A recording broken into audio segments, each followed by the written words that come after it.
Dar vienas įdomus aspektas, ką mes apjungę tuos visus stebėsenos tyrimus nustatėme, tai vėlgi buvo fizinis aktyvumas, kuris mus šiek tiek nustebino, nes mes pabandėm paanalizuoti profesinį fizinį aktyvumą ir laisvalaikio fizinį aktyvumą. Tai žodžiu, kad profesinis fizinis aktyvumas, tai yra fizinis darbas, dirbamas darbe, neturėjo sveikatai jokios reikšmės. Pradžioje aptikome įdomų radinį, kad žmogus, kuris fiziškai dirba darbe, jo sveikata yra blogesnė, jis miršta anksčiau. Tad pradėjome ieškoti, kas tą ryšį iškreipia. Ir nustatėme, kad tie žmonės, kurie dirba fizinį darbą, yra mažiau išsilavinę, turi mažesnės pajamas, prastesnės gyvenimo sąlygas. Ir jų tarpe labiau paplitę žalingi sveikatai įpročiai, tas pats rūkymas, alkoholio vartojimas, stresas patiriamas darbe. Visi šie veiksniai ir atveda į priešlaikinę mirtį, į blogesnę sveikatą. Tad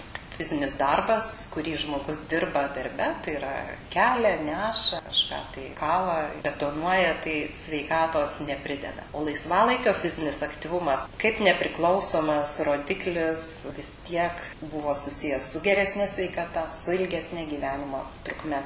Na ir dar vienas buvo įdomus radinys, kad vyrams visi šie ryšiai tarp judėjimo, tarp sveikesnės gyvensenos ir sveikatos buvo gerokai tampresni. Jeigu žmogus gyvena sveikai, tai jo sveikata geresnė. Moterims jie taip pat buvo nustatyti, tačiau netokie tamprus. Tai reiškia, kad yra kitų aspektų fiziologinių, socialinių, kurie tą ryšį dar iškraipo.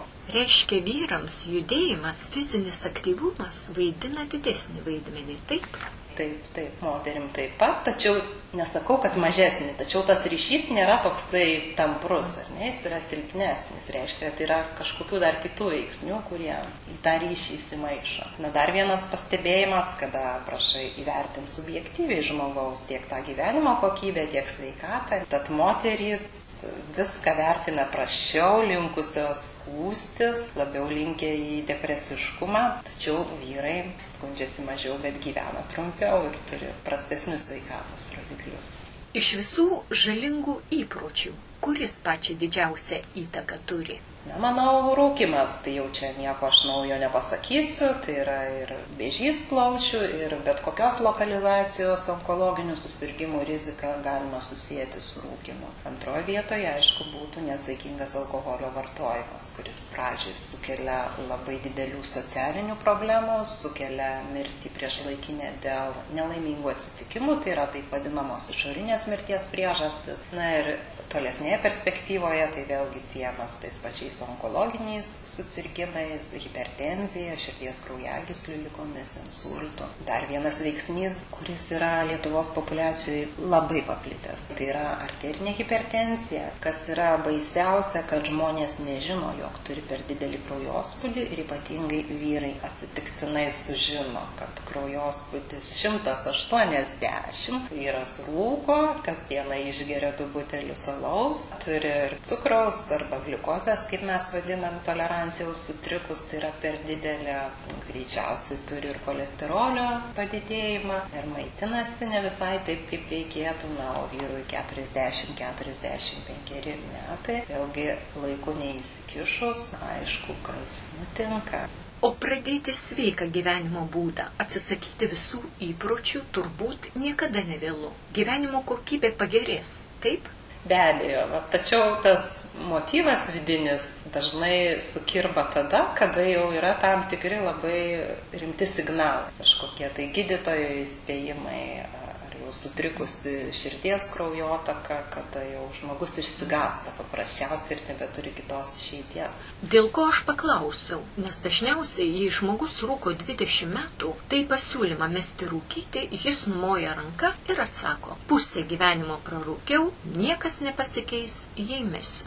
Pakeistų, nes įrodyta yra mokslininkų, kad metus rūkyti niekada žmogaus įvairių ligų rizika nebegrįžta į nulinį tašką kaip nerūkiusio. Tačiau jinai sumažėja po 5, po 10 metų metus rūkyti. Rizika susirgti tiek onkologiniais susirgimais, tiek širdies ir kraujagyslių ligoms sumažėja, tačiau vis tiek išlieka maždaug 30-40% didesnė negu tų žmonių, kurie nerūkė niekada. Jeigu kalbėti apie rūkorius su stažu 20-30 metų, tai rizika įvairių lygų kyla 2-3 kartus. Vėlgi nauda atsisakymo žalingų įpročių neabejotina. Niekada nevėlu. Kas lemia padidėjusi kraujospūdį? Kas lemia?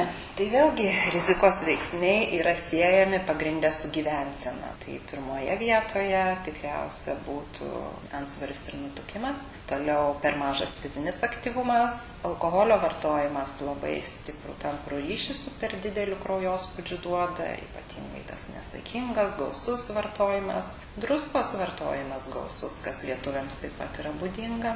Toliau kalio stoka dietoje, kada trūksta kalio, vėlgi kraujagyslių raumenys linkę spazmuoti. Na ir dar vienas, tai yra stresas. Ne tas trumpalaikis stresas, bet lėtinis stresas, įtampa darbe ar kitoje aplinkoje. Na ir be abejo paveldėjimas. Tai jeigu žmogus jaunystėje turi per mažą kraujospūdį, tai sulaukęs garbesnio amžiaus jau tampa tuo normalaus kraujospūdžio turėtoju. Na, žodžiu, kad amžius mums kraujospūdžio vis tiek prideda dėl vykstančių natūralių kraujagyslių pokyčių. Kaip žinia, net ir turint tą negerą geną, bet prisilaikant sveikos gyvensenos, šią riziką galima atitolinti arba sumažinti. Netgi fizinis aktyvumas yra skiriamas kaip vaistas, turint nedidelio laipsnio arterinę hipertenziją. Tiesiog skiriamas tam tikras pratimų kompleksas, kaip taisyklė kartu skiriama ir kūno masės kontrolė, nes jinai būna per didelė. Na ir turint tą vadinamą pirmojo laipsnio hipertenziją, kada kraujospūdis nepakyla daugiau kaip 160, pavyksta netgi atsisakyti vaistų. Tas pats pasakytina ir apie antro tipo cukrinį diabetą, kuris irgi yra sąlygotas daugiausia gyvensenos,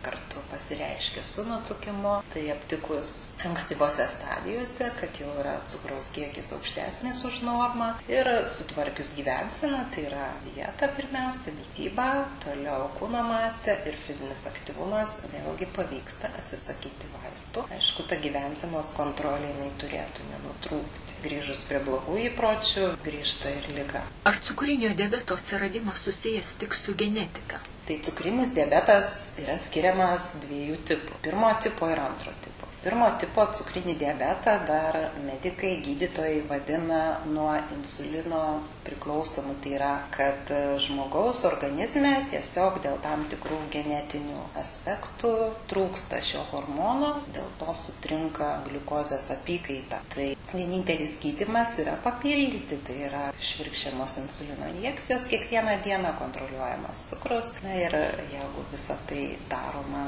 teisingai, pavyksta sureguliuoti gerai šią ligą. Antro tipo cukrinis diabetas, kuris dar vadinamas nuo insulino nepriklausomu ir pasireiškia kartu netgi su rezistencija insulinui, kada žmogus suvartoja per daug maisto ar per mažai energijos išeikvoja judėdamas, tiesiog organizmas pavargsta ir nebesusidoroja su visa ta maisto medžiagų dozė, kuri tenka, ir cukraus apykaita sutrinka. Tai yra insulino daug, cukraus daug, valgo daug, sveria daug, jaučiasi blogai. Jeigu visa tai yra nereguliuojama, tai prasideda ir tam tikros komplikacijos susijusios su šia liga. Tai reiškia, blogėja kraujotaka, nukenčia labai akis, širdies kraujotaka. Visų diabetikų bėda tai kojos pėdos, nes taip pat smulkioji kraujotaka sutrinka, imtinai iki gangrenos ir skaudžių pasekmių tokių kaip amputacija. Antro tipo cukrinį diabetą irgi lemia šiek tiek genetika, polinkis į per didelę kūno masę, bet vėlgi žinant apie tai ir laiku reguliuojant savo gyvenseną, kūno masę, mitybą, judėjimą, galima tai sušvelninti arba atitolinti arba iš viso išvengti. Sergant cukriniu diabetu, sporto užsiėmimai kokie rekomenduotini? Kada yra sutrikusi cukraus arba gliukozės apykaita, yra didelė rizika, kad pajudėjus stipriau tas cukrus kris. Tai vėlgi rekomenduojama kontroliuoti gliukozę, ir skiriama pratimų kompleksai, tausojantis, atsižvelgiant į žmogaus amžių, atsižvelgiant į jo funkcinę būklę, kūno masę, taip daugiau tausojantis krūvis. Aišku, būtinai vertinti ir kraujospūdį, ir širdies būklę. Tokio vieno atsakymo nėra, tačiau be abejo, kad leisti to, ką sau leidžia sveikas žmogus, mes sergantis jau negalime. Ir sveikam žmogui, kuris niekada nesimankštino, nesvarbu, kad jis jaučiasi sveikas, yra jaunas, bet 2 metus ar netgi daugiau nesimankštino, tikrai nerekomenduojama pradėti nuo didelio krūvio, nepasitarus su specialistu, su gydytoju, kineziterapeutu arba treneriu. Fizinis krūvis turėtų būti didinamas pamažu, atsižvelgiant į žmogaus galimybės.